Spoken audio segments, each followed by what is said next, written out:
Close your eyes and watch your breath.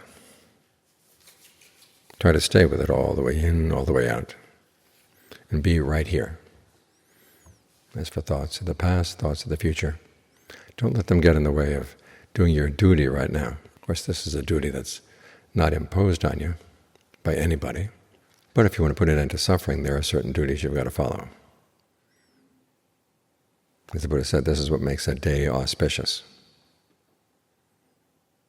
When you're not worried about the past, you're not letting your mind get cluttered by thoughts of the future, but you're focusing on what you need to do right now in order to solve the big problem in life, which is the fact that even though we want happiness, there are so many things we do that cause suffering. We're going to see why that is. As the Buddha said, it comes from ignorance and also comes from craving.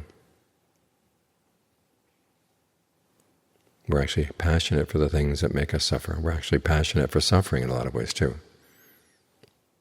After all, as he said, the suffering is in the clinging. When we cling to an awful lot of things we like, and yet that's putting us in a position of dependency, weakness, instability, because the things we cling to are going to change. If that's all we had, if that was the only possibility there were in life, that would be a wise choice. But the Buddha says there is something better. If you learn how to develop some dispassion for your clinging and craving, you can find something that's of much more worth, much greater worth inside. So as I said, nobody is imposing these duties on you. But the fact of suffering is, if you don't take care of it in this way, it's never going to get taken care of. But that's the good news of the Buddha's teachings, is that you can take care of this problem. You can tackle it and you come out victorious. You don't just sit there and accept the fact, yeah, things are okay, there's some good things mixed up with the bad. You just have to learn how to accept that. The Buddha says, no, you don't accept that.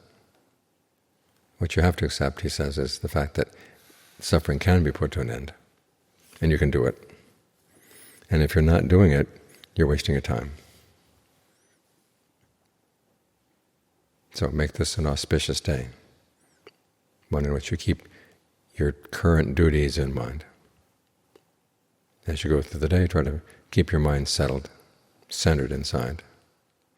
And anything comes up that would pull you out of your center, you say, okay, this is something that's I've got to look into carefully.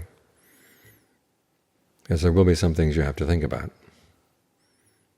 But there's so many things that we think about that serve no real purpose at all. You know, we just go with the flow.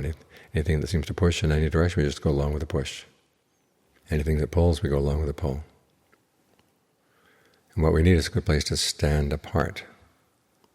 So we can look at the push and look at the pull and say, which direction are they taking us? Is this where I want to go? Because you can direct your life in the direction you want it to. And as the Buddha said, the self rightly directed is a great blessing. And so direct yourself down the path.